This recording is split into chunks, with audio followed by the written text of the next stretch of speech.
you are with me, Lord, holding my hand, so I won't be lost. Reaches out for me. You died for my sin and shame. Never thought of yourself that you are a God. Can't stop but praise your name. Amazing love displays. At a cross, you are the only one who could ever do that thing. Your life you gave away for us to have away. Jesus, my God, you are my everything.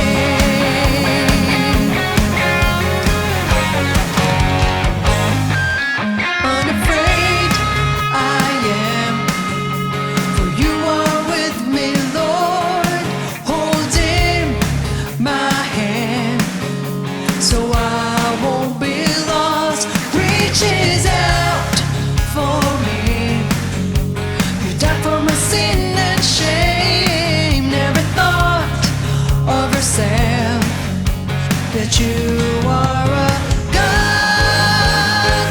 Can't stop but praise your name. Amazing love displays. At a cross, you are the only one who could ever do that thing. Your life you gave away for us to have away. Jesus, my God, you are my everything.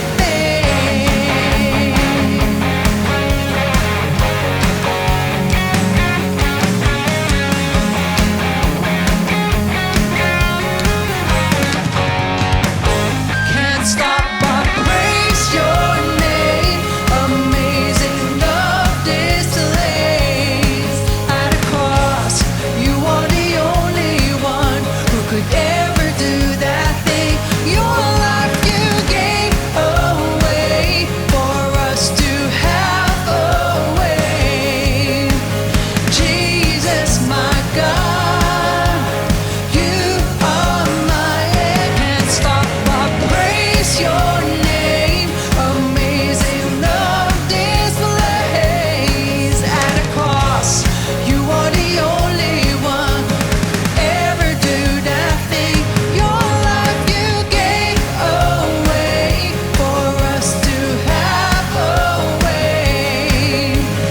Jesus, my God, you are my everything. My everything, oh Lord, my everything.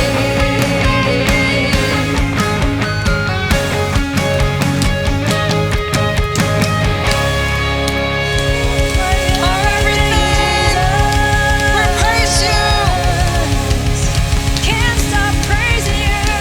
We praise you, Lord. Can't stop praising you. Our everything. Thank you, Jesus. Thank you, Jesus. Thank you, Lord.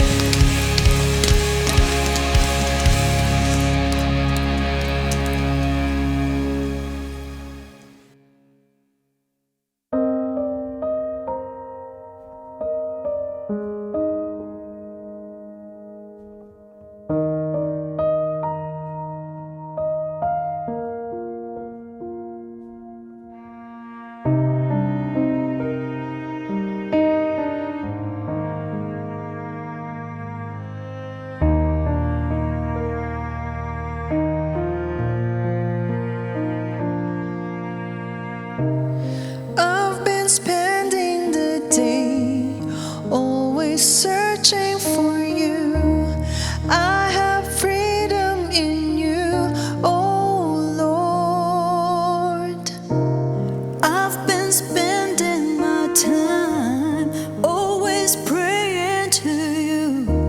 My direction is you, oh Lord. You alone can give it to me.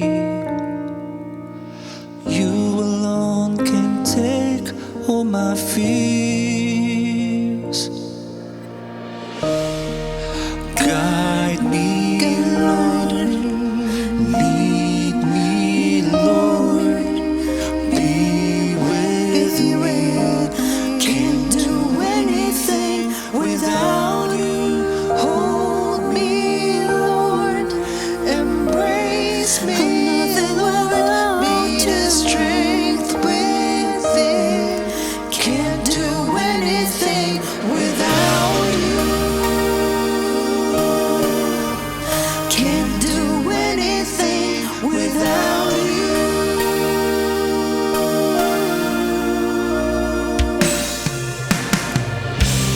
I've been spending the day always searching for you.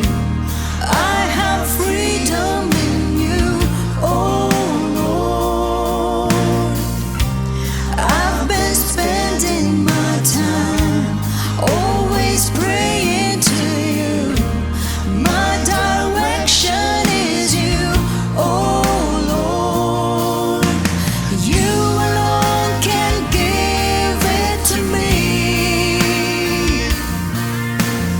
You alone can wipe all my tears. Guide me, Lord. Lead me, Lord. Be with me.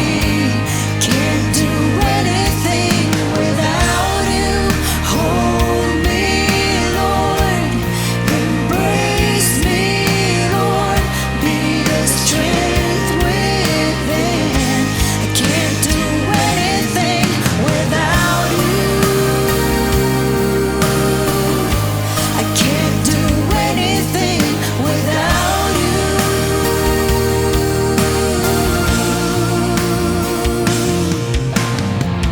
Until the end, I will seek you.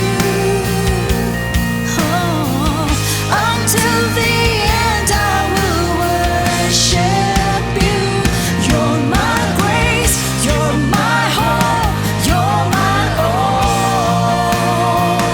You remove all my pain, I am yours. You're my grace, you're my hope, you're my all. You remove all my pain, I am yours. Guide me, Lord. Lead me, Lord. Be with me. I can't do anything without you. Hold me, Lord. Embrace me, Lord. Be the strength within. Can't do anything without you.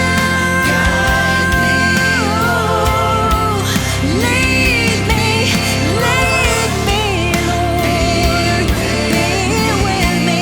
I can't do anything without you. Hold me, Lord. Embrace me, Lord. Be the strength within. I can't do anything without you. Jesus, can't do anything without you. I can't do anything without you. Can't do anything without you.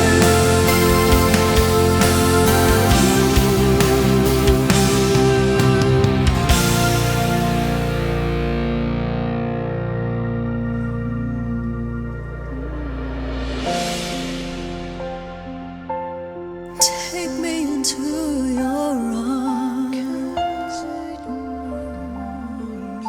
Hold me tight, oh Lord. Hold me tighter, Jesus. Embrace me, Lord. Embrace me with your presence.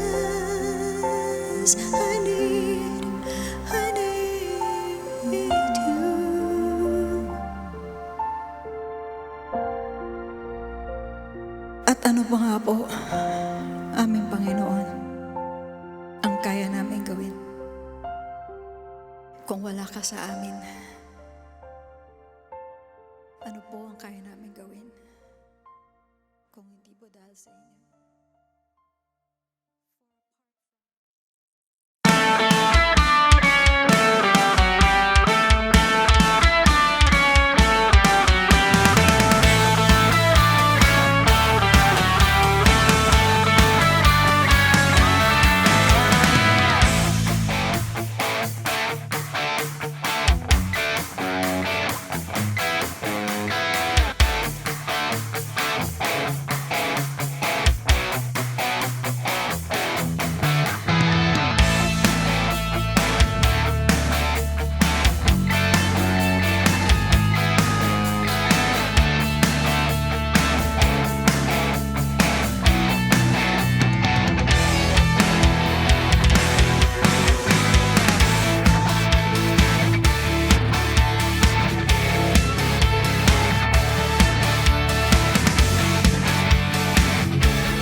Ako'y magpupuri sa Panginoon. Ako'y magpupuri sa Panginoon. Ako'y magpupuri sa Panginoon.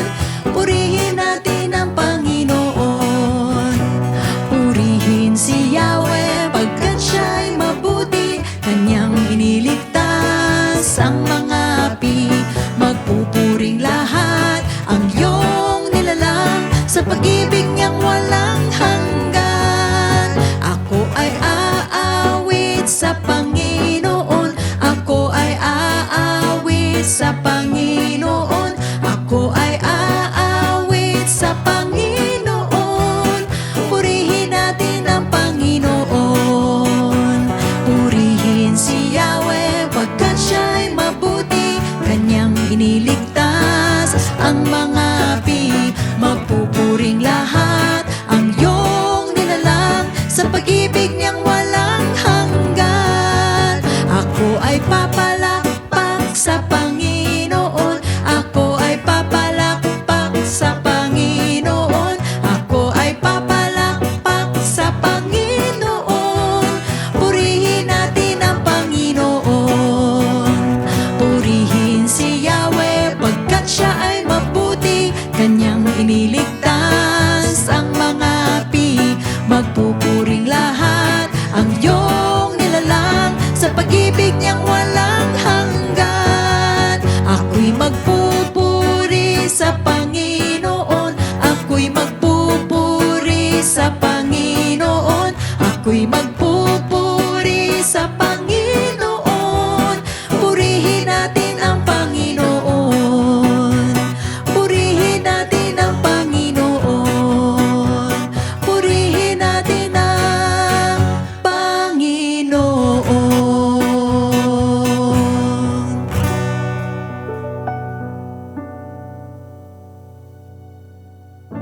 Good evening mga kapatid. What a beautiful evening para po sa isa pong importanteng mensahe po ng ating Panginoon. So let's give thanks to the Lord for this night na muli po niyang binigay po para sa ating pong lahat, and also to our beloved Bishop Lou and Pastor Norma na patuloy na nagli-lead po sa atin. So bilang pagsisimula po, tayo po muna humingi ng gabay sa ating Panginoon. Tayo po manalangin, yuko natin na ating pong mga ulo. Heavenly Father, pinupuri ka namin, dakila ka namin, pinasasalamatan namin ang gabing ito na binigay nyo sa bawat isa po sa amin. Panginoon, lalo na po yung kalakasan at sa amin po mga pag-aaralan. Lord, ihanda mo ang aming mga puso at isip upang tanggapin at ipamuhay po ang iyo pong mga mensahe. Tulad ng iyong pong paalala po sa nakaraan lesson about the 10 virgins, turuan mo kami maging handa at mapagmatsyag, Panginoon, sa iyo pong pagdating. Naway ang aming pong mga puso ay laging may apoy at langis ng pananampalataya.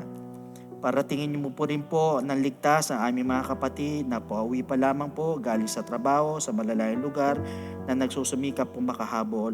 Lord, again, we lift up everything to you in your most precious and wonderful name. In the name of Jesus, Amen. So praise the Lord. Last week, we have finished talking about part 6. Nakaka-anim na po tayo na lesson regarding po dito sa the parable of the 10 virgins, in which we have discussed about the most tragic timing in the parable. So ngayong gabi, bilang pagpapatuloy, let's talk about part 7, when God shuts the door. Ang sabi po sa Matthew 25 verse 10, "And while they went to buy, the bridegroom came, and those who were ready went in with him to the wedding, and the door was shut."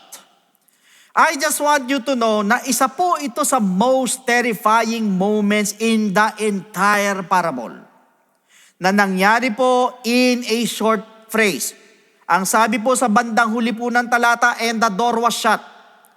So ito pong salitang ito sa Greek word, ito pong ekklesdei, ay isa pong divine passive o pangungusap po na nagpapahiwatig po na ang Diyos po ang gumagawa.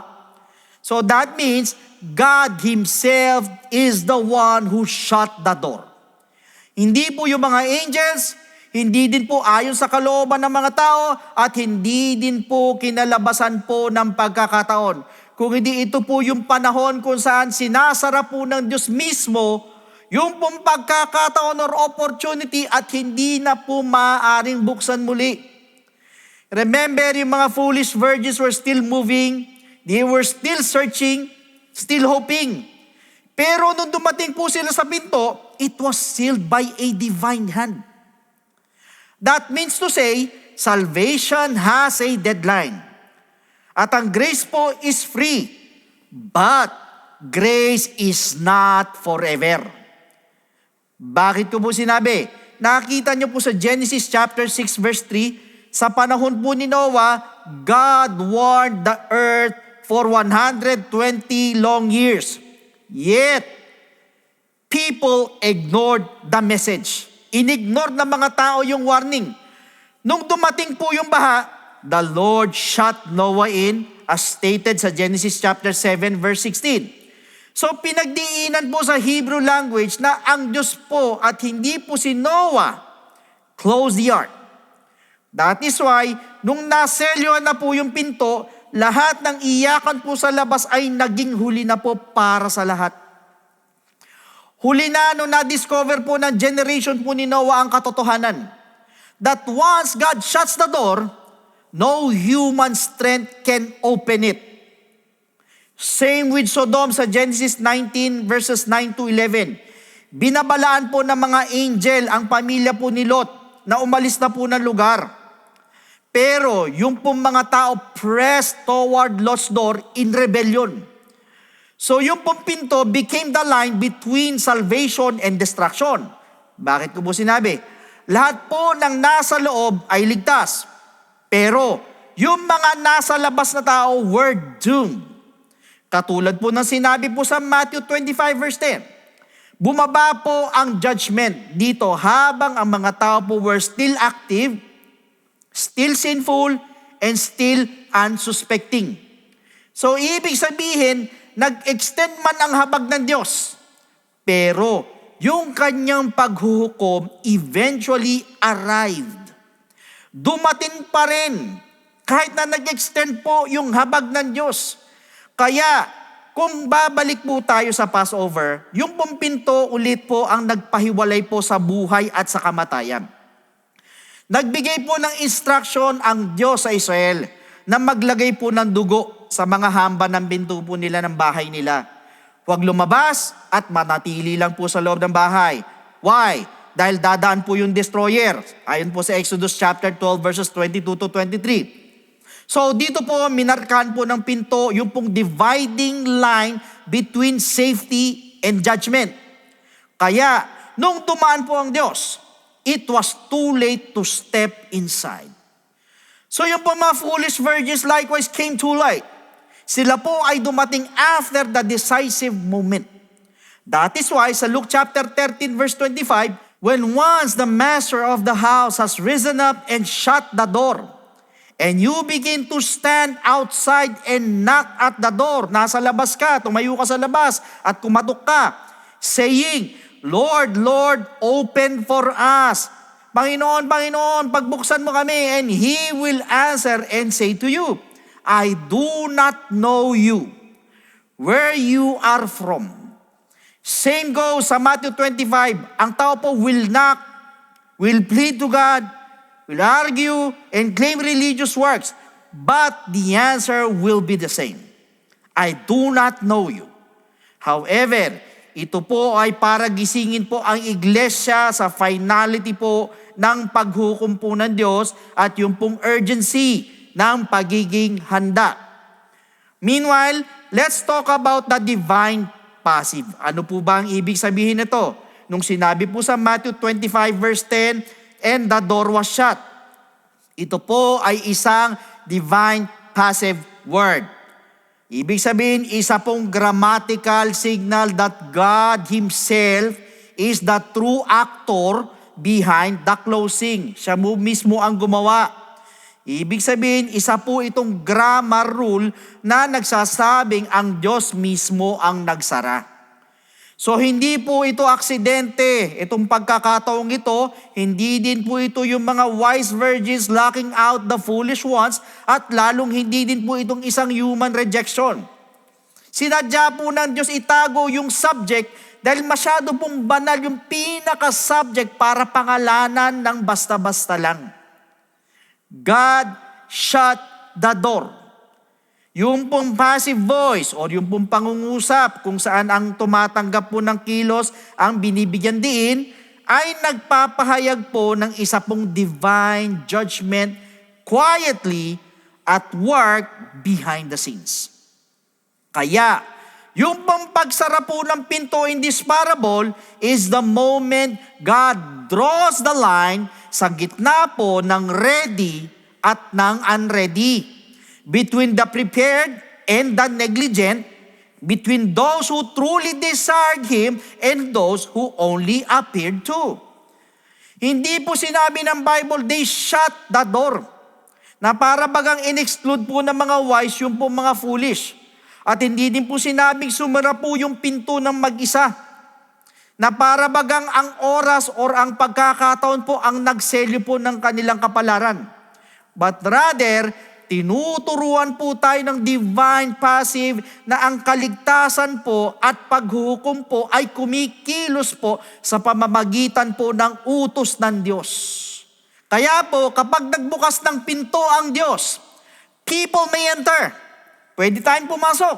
At kapag siya naman po ay nagsara ng pinto, no person, not even an angel, not even a demon or the devil, and no effort ang kayang puwersahin ito para mabuksan. Wala po.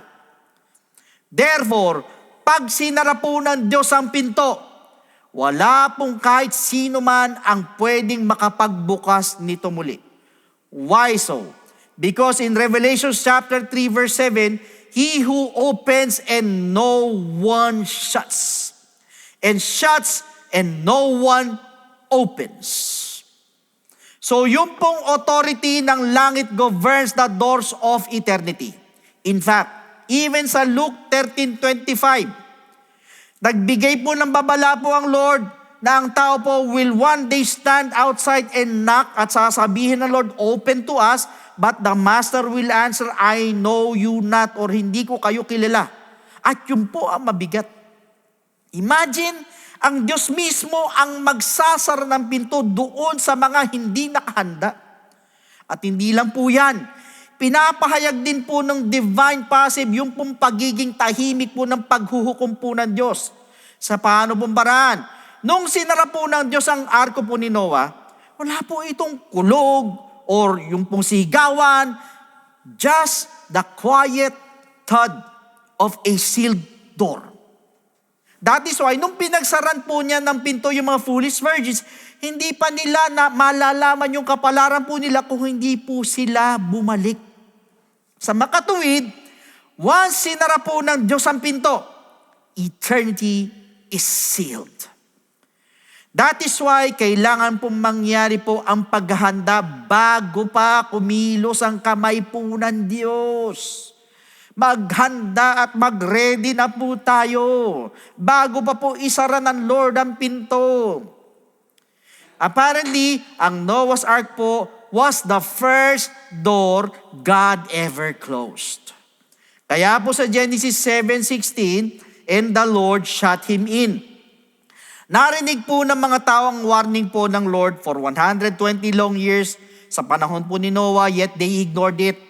Yung kanya pong panahon, carried on, eating, drinking, marrying, at nandun po yung celebrating as found in Matthew 24 verse 38. So, abala po sila sa pamumuhay, abala din po sila sa paggawa ng mga normal na bagay, but utterly unprepared para sa divine interruption. Kaya, nung nagsimula na pong bumuhos po yung ulan, hindi po si Noah ang nagsara ng arka, it was God. Na sinabi po sa Genesis, the Lord shut him in. So pinagdidiinan po nito sa Hebrew language na ito po ay isang intentional divine action. Sinasadya.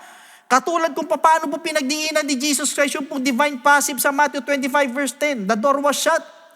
So sa pares mo na pangyayari, God, not man, take note, determined yung pagkakataon of no return.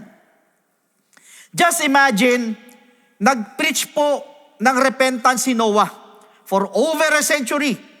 Pero nagpatumpik-tumpik po ang mga tao, nagpatumpik-tumpik ang world.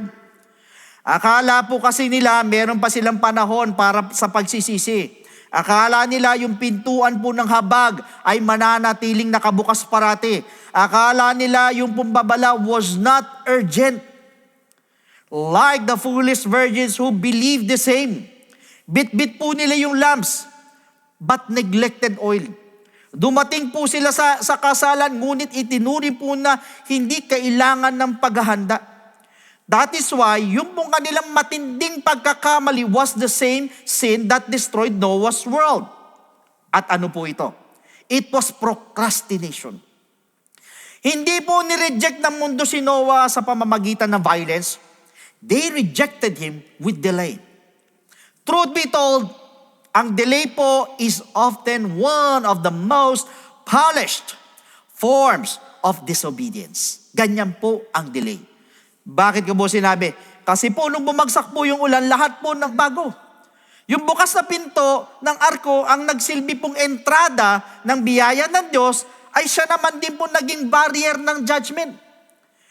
Nagpanik yung mga tao sa labas, yung mga tao na kinutya si Noah yesterday, began pounding on the door today. Kaya lang, ang nakakalungkot, huli na po ang lahat. It was too late for them. Wala pong kandadong kontrolado ng tao yung arko ni Noah at gayon din wala rin pong hawakan. Kaya kahit na gaano ka-desperate yung pagkatok ng mga tao, yung mga sigawan at kapit sa mga kahoy, ay hindi man lang po bumukas or gumalaw yung pinto ng kahit konti, kahit kapiraso, hindi po umusog, hindi gumalaw. Why? Dahil ang Diyos po ang nagsara po nito. That is also the reason why pagbalik po ng mga foolish virgins mula po sa paghahanap po ng oil, when they were knocking and saying, Lord, Lord, open to us, na natili pong nakaselyo po ang pinto. Ano po ibig sabihin? Meaning, the mercy of God is wide, malawak, but not indefinite. I just want you to know that one of the greatest destroyers of mankind is procrastination. Ang lakas pong sumira sa tao niyan. Waiting until tomorrow to obey today's command, assuming grace will still be available later. But that is not how it works, mga kapatid. Pagdating po sa Diyos, hindi po ganun eh. Hindi po nating maaaring ipagpaliban po ang mga utos po niya na dapat nating gawin sa lalong madaling panahon. Dapat sinusunod po natin agad upang hindi po tayo mapahamak. Tandaan po natin, ang procrastination po ay isa po sa pinakamatandang destroyer ng sangkatauhan. That is why kapag sinara po ng Diyos ang pinto, walang kahit anong klase ng pagkatok ang makakapagbukas nitong muli. Meanwhile, let us revisit another story in the Bible. Yung po, mercy ended and judgment began at Sodom's gates. Kung babasahin po natin ang Genesis 19, Lot receives 2 angelic visitors na nagbigay po sa kanya ng babala of the city's impending destruction. However, sa Genesis 19:11, nung pinalibutan po ng mga wicked men, masasamang tao yung bahay po ni Lot, demanding access to the visitors, the angels struck them with blindness. Subalit, patuloy pa rin po nagpupumilit pumasok sa pinto ang mga tao. Pilit pa rin sila. Gusto nilang pasukin yung pinto, yung bahay ni Lot. Kasi nga po, yung pong kanilang obsession sa kasalanan ay nagpatuloy even after divine judgment had already begun. So yung pong pinto ng bahay po ni Lot, katulad po ng pinto sa Matthew 25 verse 10, ay naging malinaw po na pinaghihiwalayan po between those under God's mercy and those under God's wrath. Lot's door symbolized protection, safety, kasama po yung separation. Lahat po na nasa loob ng bahay po was under the covering of God's mercy. At lahat naman po na nasa labas was already marked or doomed for destruction. Katulad po ng kwento ng mga virgins. The wise stayed near the bridegroom and were ready. Handa sila. Habang ang mga foolish naman po wandered away and returned too late. The moment the bridegroom arrived and the door was shut, naselyuhan na po ang kanilang tadhana. Similarly, once Lot entered his house at sinarado po ng mga anghel yung pong pinto sa likod niya, wala na pong pagkakataon para sa mga mamamayan ng Sodom na makatakas sa divine judgment. Mga kapatid, iginuhit po mismo ni Jesus Christ ang direktang ugnayan ng mga araw ng Sodom at ng final judgment. Kaya po sinabi po sa Luke 17:28-29, basahin po natin, likewise as it was also in the days of Lot, they ate, they drank, they bought, they sold, they planted, they built. But on the day that Lot went out of Sodom, it rained fire and brimstone from heaven and destroyed them all. That means, nagbabala po siya na bumababa po ang paghukom habang ang mga tao po were eating, others were drinking, some were buying, selling, planting, building, habang nagpapatuloy po ang ordinaryong buhay. Doon po bumababa ang paghukom. So no one expected the fire to fall.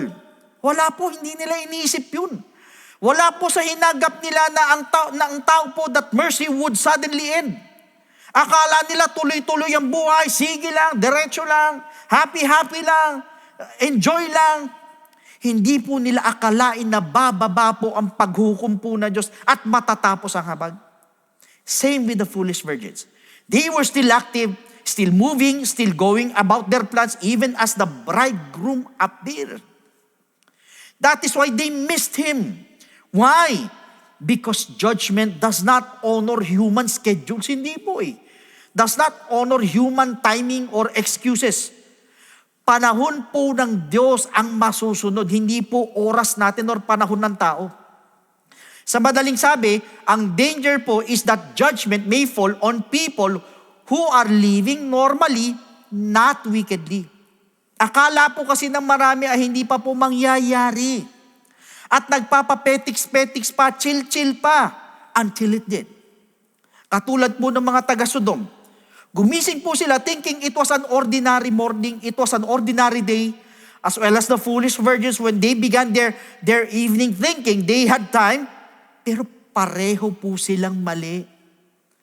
Always remember, God extends mercy, yes, but when mercy ends, judgment begins swiftly and without negotiation. Yun ang mabigat. Hindi mo pwedeng i-negotiate. Ibig sabihin, hindi po ihintahin ng judgment ang ating mga schedule. Darating at darating po yan. Ang timing po ng Diyos ang i-honor niyan at susundin niya. Hindi po ang timing ng tao. Now, sa pagkakataon po ito, pag-usapan naman po natin yung pong Passover door, blood or death. Ang sabi po sa Exodus chapter 12 verses 22 to 23, "And you shall take a bunch of hyssop, dip it in the blood that is in the basin, and strike the lintel and the 2 doorposts with the blood that is in the basin. And none of you shall go out of the door of his house until morning. For the Lord will pass through to strike the Egyptians, and when he sees the blood on the lintel and on the 2 doorposts, the Lord will pass over the door and not allow the destroyer to come into your houses to strike you." So kung mapupuna po ninyo, yung po mga pinto ay meron pong bahid or marka po ng dugo, na siya naman po naging dividing line between life and death.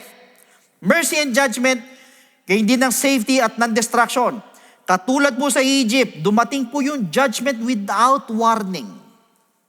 And once ito po ay dumating, walang sino man na makakalampas sa hangganang nakatakda.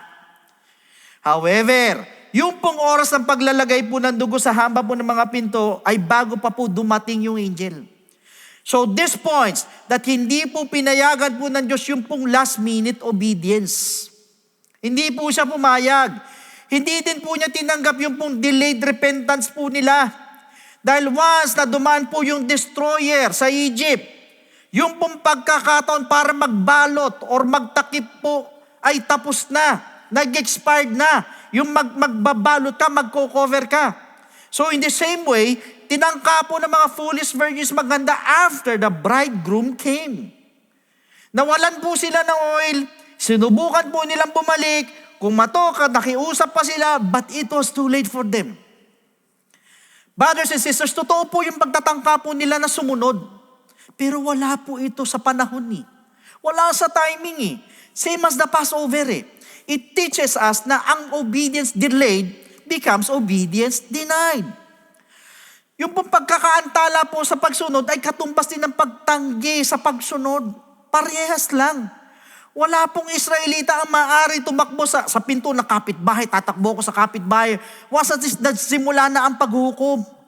Hindi pwedeng hiramin po ng ibang pamilya yung pong covering, yung pong takip na dugo ng isang pamilya. Same goes sa tatay, na hindi po pwedeng dalhin sa labas yung mga anak niya and expect protection.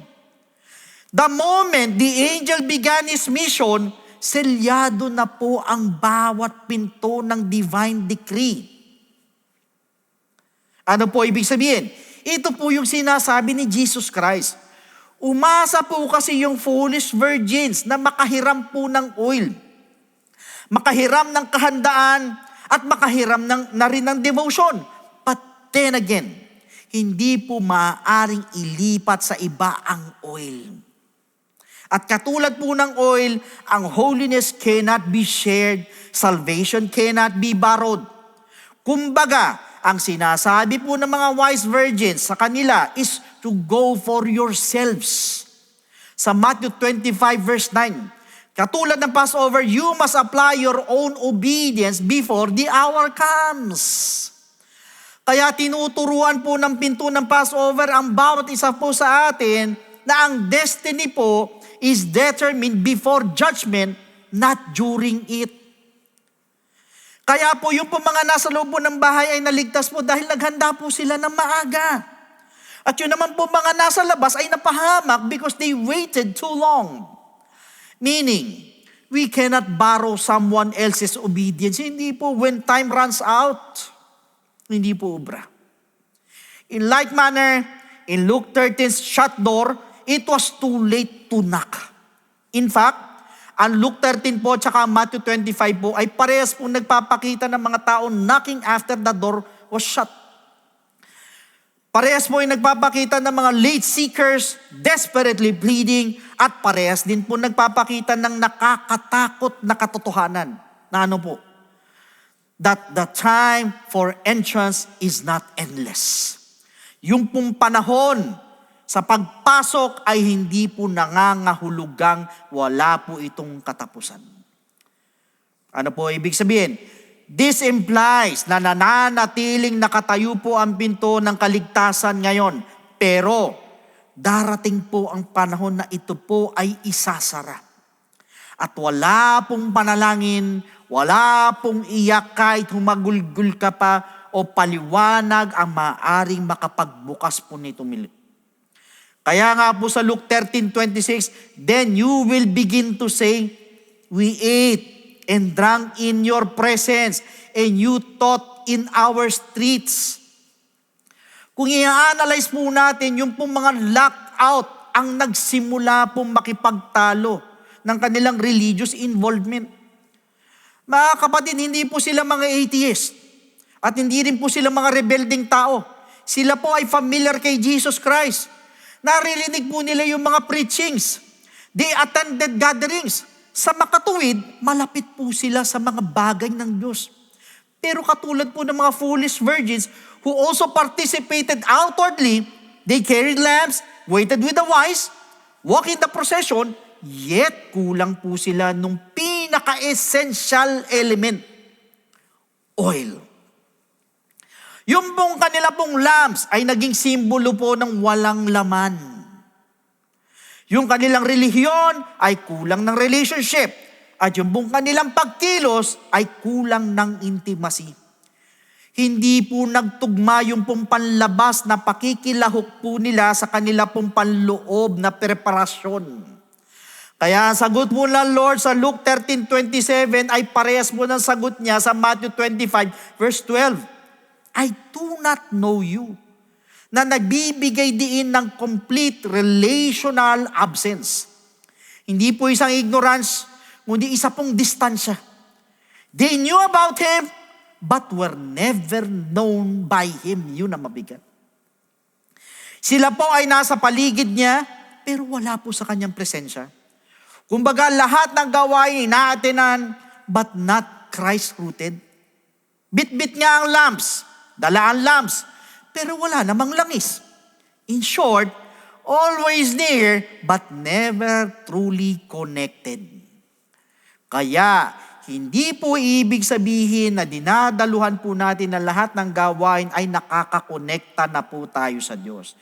Tandaan po natin, ang closeness is not relationship. That is why sumara po ang pinto on those who were near Jesus but never known by Him. Moreover, there is a finality of God's judgment. Sa paano pong paraan? Ang sabi po sa Matthew 25 verse 12, but He answered and said, assuredly I say to you, I do not know you. I just want you to know that this final response of the bridegroom sa mga foolish virgins, ito po ay isang decisive judicial declaration. Ano po ibig sabihin? Isa po itong final na hatol ng hukuman. Hindi din po ito emotional, hindi po ito temporary, or hindi rin po ito bukas for negotiations. Bagkus, ito po ay isang verdict. Si Jesus Christ po ang bridegroom ay nagbigay po ng kanyang huling pananalita sa mga nag-delay ng paghahanda at inakala na ang participation po ay kapalit po ng tunay na relasyon. Kaya ito pong sentence na ito ang nagselyo ng kanilang walang hanggang kapalaran. Tinandaan po nito yung pagkakataon kung saan natapos po ang biyaya at nagsimula naman po ang paghuhukom. Sa madaling sabi, there is no appeal process. Walang apila-apila. Umiyak yung mga foolish virgins, they knock, they plead. Perhaps pinilit pa nilang magpaliwanag, pero hindi po binuksan muli ang pinto. Hindi po nag-reconsider yung bridegroom. Wala pong second chance na binigay sa kanila. Walang extended deadline na binigay po sa kanila. Walang last minute repentance. Katulad po sinabi sa Hebrews chapter 12 verse 17, "For you know that afterward, when he wanted to inherit the blessing, he was rejected. For he found no place for repentance, though he sought it diligently with tears." Esau sought repentance with tears, yet found no place for it. Bakit? Dahil lumipas na po yung panahon ng pagsisisi. Kagaya din po sa Luke 16:26. "And besides all this, between us and you, there is a great gulf fixed, so that those who want to pass from here to you cannot, nor can those from there pass to us." Dito po sinabi po ni Abraham sa mayaman that between heaven and hell ay meron pong isang great gulf is fixed, and no one can cross or pass after death. So ito pong mayaman, like the foolish virgins, realize na huli na po ang lahat, yung pong pataan or yung pong window para sa habag po ng Diyos. Ibig sabihin, pinapaalala po ng Lord sa ating lahat na hindi po sapat ang good intentions. Yung mga iyak, yung pagiging religious po, hindi po sapat. Although wala pong masama dyan. Kung pababayaan or pinabayaan naman po natin ang tunay na pagsunod. Meaning to say, the unprepared will face a closed door, an irreversible verdict, at ng eternal separation. At ang mga hindi naghandang mabuti ay haharap sa saradong pintuan. Isang hindi mababagong hatol at isang walang hanggang pagkakahiwalay sa presensya po ng Diyos. Ganun po katindi. Ang pinagdidiinan po dito is the humanity's unwillingness to prepare.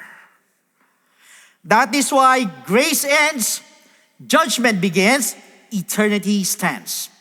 At once sinara po ng kamay ng Diyos ang pinto, habang buhay na po ang selyo ng kapalaran. Katulad lang po yan ng isa pong OFW who work abroad for years to provide for her family, for her children. Naisip niya siguro umuwi ng isang Pasko. So nag-antay yung pamilya niya sa airport arrival na meron pang mga placards, meron pang mga lobo habang iniintay yung pagdating niya. Kaya lang at the last moment na nakakalungkot, na-delay po yung connecting flight niya. Kaya ano nangyari? Tumakbo po siya sa airport, breathless, dala yung mga luggage niya, yung mga bag niya, nakiusap siya sa gate agent. Pero nung dumating po siya sa gate, it was already closed. Sarado na. Nakita niya ngayon yung eroplano sa bintana, napuno ng pasahero, pero hindi na po siya nakapasok. Ang sabi sa kanya ng staff, once the gate is closed, we cannot open it again. Kaya umiyak po siya, nakiusap siya, she begged, nag-explain siya, pero hindi na po binuksan yung gate. Tandaan po natin, when God shuts the door, it is not because He is cruel. It is because the season of mercy has ended. Kumbaga, kagaya ng isang college student po yan na nagtatype ng 15 pages na research paper, pinagtrabahuan ng gusto all night, nagpakapuyat, nag-edit, finormat niya ng gusto, sinave niya carefully, but misread the syllabus. Ang deadline was 11:59 p.m., not the next morning, nung pinindot niya ngayon, yung pong submit button. Lumabas po is submission close. Lumipas na ang deadline. Kaya, anong ginawa niya? In-email niya po yung professor niya. Nag-explain siya, nakiusap siya, nag-beg siya, nag-send pa siya ng prueba. Mga screenshots sinend niya. He even cried. Anong sabi ng professor niya? Naniniwala ako you worked hard for this. Pero yung deadline is fixed. Hindi ko na pwedeng buksan muli. So the student lost the entire grade. Not because hindi po siya nagtrabaho, but rather masyado na pong late nung ginawa niya po ito or nung sinabit niya po ito. Therefore, ibig sabihin, we cannot submit obedience after the deadline. We cannot borrow oil after the cry at midnight. We cannot enter the wedding after the door is shut. At ganito po ang problema ng iba po sa panahon po natin. Some run from service to service. Lahat ina-attenan yan. Lahat ng ministry nga pinapasok pa, event to event, yet never filled their vessels with oil. Bitbit nila yung mga lamps, pero wala pong laman ng puso na iba. Some are near the church, but far from readiness. Tandaan po natin, ang movement without preparation is a path to eternal loss. Kaya nga po nananawagan po ang Diyos para po sa readiness. Remember, the bridegroom is coming. He is already on his way. At bigla po yung pagdating niya, unexpected and irreversible. At yung pong cry will come without warning. Kaya yun lang pong mga handa ang makakapasok. Kaya lalahanan po natin, one day, the door will be shut. No second chances, no delayed entrance, no borrowed oil. Only the ready will meet the bridegroom. That is why at this moment, if you feel like God is talking to you right now through this message, why don't you join me in this prayer? Yuko natin ng mga ulo po natin, pakiramdam nyo, kinakausap ko kayo ng Panginoon. Samahan niyo po ako sa panalangin ito. Amang banal na nasa langit, maraming salamat po sa dakilang pag-ibig mo po sa amin na iyo pong pinararamdam through your reminders. Salamat po sa patuloy na pagtawag sa amin upang siguruhin ang aming kaligtasan. Lord, kung meron po kami nagawang pagkukulang sa iyo, patawarin mo po kami sa amin po mga misdirections. Kung kami man po ay nag-procrastinate, Lord, forgive us. Pagdating po sa pagsunod po sa iyo, tulungan mo po kami na maalala to always repent, refill, return, and realign ourselves to your will. At tulungan mo po kami na maging handa bago maisara ang pintuan ng grace upang hindi po kami maiwanan sa labas kundi makapasok sa iyo pong presensya. Lagi mo po kami sasamahan at gagabayan ng Holy Spirit mo. Kaya muli, Panginoon, maraming salamat po. Ito po'y samot dalangin namin sa dakilat matamis na iyong pangalan. In Jesus' name, Amen. Glory to God sa isa na naman pong napakahalagang mensahe sa ating pong narinig po ngayong gabi. Alam niyo mga kapatid, isa po itong paalala na kailangan po natin siguraduhin ang ating pong kaligtasan dahil po ang grasya po ng Lord ay may takdang panahon lamang po yan. That is why sa mga first time viewers po natin, ito pong mensahe nito is very important and very timely for you. Ayun po, kinakausap po kayo na Diyos upang lumapit po habang bukas pa po ang pintuan ng grasya. Tandaan po natin, salvation is here and is still open for us. Ang kailangan lang naman po natin gawin ay umaksyon po tayo. At yan po sa pamamagitan po ng pagtanggap po sa ating Panginoong Jesucristo as your personal Savior and believe in His gospel of salvation. Now, please listen to me sa lahat ng mga first-time viewers. Pag sinabi po natin salvation, ang sabi po sa Ephesians chapter 2 verse 8, for by grace you have been saved through faith. Malinaw po na sinabi ng talata that we are saved by grace through faith. Kaya lang po ang tanong, saan po tayo mananampalataya at maniniwala? That is the question. It is found in 1 Corinthians chapter 15 verses 1 to 4. Moreover, brethren, I declare to you the gospel which I preached to you, which also you received, and in which you stand, by which also you are saved, if you hold fast that word which I preached to you, unless you believed in vain. For I delivered to you first of all that which I also received, that Christ died for our sins according to the Scriptures, and that He was buried, and that He rose again the third day according to the Scriptures.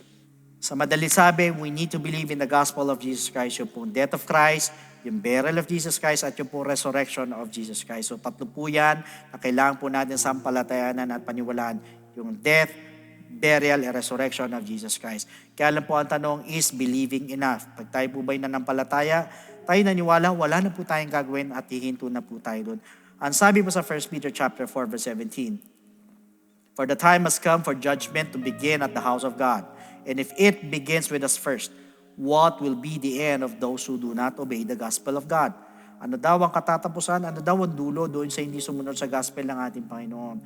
So sa madalit sabi, the gospel of Christ must be obeyed Pag tayo po'y nanampalataya, tayo po'y naniwala, kailangan lakipan po natin ng pagsunod. Hindi po tayo matatapos sa believing, kundi ang gospel po ay sinusunod. But another question is, how will you obey? It is found in the book of Acts chapter 2 verse 38. At sabi po rito, then Peter said to them, repent, and let every one of you be baptized in the name of Jesus Christ for the remission of sins, and you shall receive the gift of the Holy Spirit. Now, first is repentance. Tayo po'y magsisisi po ng ating pong mga kasalanan. We're going to ask for forgiveness. We're going to confess our sins. At naniniwala po ako kahit pakiramdam mo, ang dami mo nagawang mali, ang dami mong nagawang kasalanan, mabibigat na kasalanan sa harapan ng ating Panginoon. Sabihin na natin, pakiramdam mo, ikaw pinakamasama at pinakamaruming tao sa balat ng lupa. But for as long as andun po yung genuine repentance sa ating po mga puso, dahil yan po ang tinitignan ng Panginoon. Hindi po yung nakaraan po natin, hindi yung pagkatao natin, kundi yung taos puso na pagsisisi. Believe me, my friend, the Lord is willing and able to forgive your sins. Diyan di po papasok yung pong death to sin. So yan po yung unang step, we need to repent. Second, we need to be baptized in the name of Jesus Christ. Tayo naman po'y babautismo sa tubig, so ilulubog po tayo sa tubig. So kung una, namatay po ang ating Panginoon, tayo naman po'y papatayin natin ang ating mga kasalanan through repentance. Second, siya naman po inilibing, tayo naman ililibing naman po natin ang ating mga kasalanan through water baptism. Ang sabi po sa Romans chapter 6 verse 4, therefore we were buried with Him through baptism into death, that just as Christ was raised from the dead by the glory of the Father, even so we also should walk in newness of life. Sa madalit sabi, we need to be baptized in the name of Jesus Christ. Why? Because that water is the type of the blood of the Lamb that takes away the sins of the world. Hindi po ito paghuhugas ng dumi ng katawan, kung hindi ito po'y pagalis po ng ating pong mga kasalanan. So yan po yung pangalawang step. We need to be baptized in the name of Jesus Christ for the remission of sins. Now, the third step is we need to receive the gift of the Holy Spirit. Ang ating Panginoon ay nabuhay na magmuli. So tayo naman po, papasok ang ating transformation, yung ating pong regeneration. Sa madalit sabi, tayo'y mababago na po. Nabanggit po yan sa Romans 8:11, gayon din po sa Titus chapter 3, verse 5. In fact, once we receive the gift of the Holy Spirit, we're also receiving power. Power saan? Aminin nyo man hindi, lahat tayo may kahinaan, perhaps bad habits, bad attitudes, mga vices. Kung minsan, ang iba po sa inyo, pinipilit nyo bumabago, 1-2 buwan, pero sa mga susunod na panahon, bumabalik ka sa dati. Pipilitin mo na naman magbago, tapos babalik ka na naman sa dati. Bakit po pabalik-balik? Ayaw mo magbago ng lubusan, kasi po sarili lang po natin. But once you receive the gift of the Holy Spirit, yan po yung sinasabi nating power. Power saan? Power to overcome all our weaknesses. At yan din po yung magpapaalala po sa atin para makasunod po sa kalooban po ng ating Panginoon. So take note, dito po tatlong bagay na ito ay kailangan maganap po sa ating po mga buhay. First, we need to repent. Second, we need to be baptized in the name of Jesus Christ for the remission of sins. And thirdly, we need to receive the gift of the Holy Spirit. And that is what we call the good news. And that is the gospel of Jesus Christ. So at this moment, sa lahat po ng gustong tumanggap sa ating Panginoon, habang bukas pa po ang biyaya ng Panginoon, ng grace ng Panginoon, ito po yung pagkakataon na tayo po'y maligtas. Pwede po ba na itaas po natin ang ating dalawang kamay bilang tanda ng pagsuko? Yuko natin ang ating pumangulo. And please repeat after me with this prayer na habang binabanggit nyo ang panalangin nito, ando yung taos puso at tayo po'y humihingi po ng tawad sa ating Panginoon. Tayo po'y nagsisisi while repeating after me this prayer. Panginoong Jesus, lumalapit po ako sa iyo bilang isang makasalanan. Patawarin mo po ako sa lahat ng aking mga pagkakamali at pagkukulang. Sa oras na ito, tinatanggap po kita bilang sariling tagapagligtas at tinatanggap po kita bilang Diyos ng aking buhay. Maniniwala po ako na ikaw ay namatay, ikaw ay nilibing, at sa ikatlong araw ay nabuhay na magmuli. Tulungan mo po ako makapagsimula ng bagong buhay at idagdag mo po ako sa iyong kaharian. Maraming salamat po sa pangalan ni Jesus. Amen. So yan po yung first step. Para sa pangalawang step, andyan po yung mga telephone numbers po natin. Pwede po kayong tumawag dyan para makapagpa-schedule po tayo ng water baptism or otherwise. Andyan po ang ating pong FB page. Mag-iwan lang kayo ng mensahe po sa amin para masagot po namin to give you further instructions. So maraming salamat po for being with us sa ating pong GBS tonight. Don't miss part 8 po. Next week po yan as we dive deeper into the parable of the 10 virgins and discover more lessons together. So God bless every one of you, and to God be all the glory.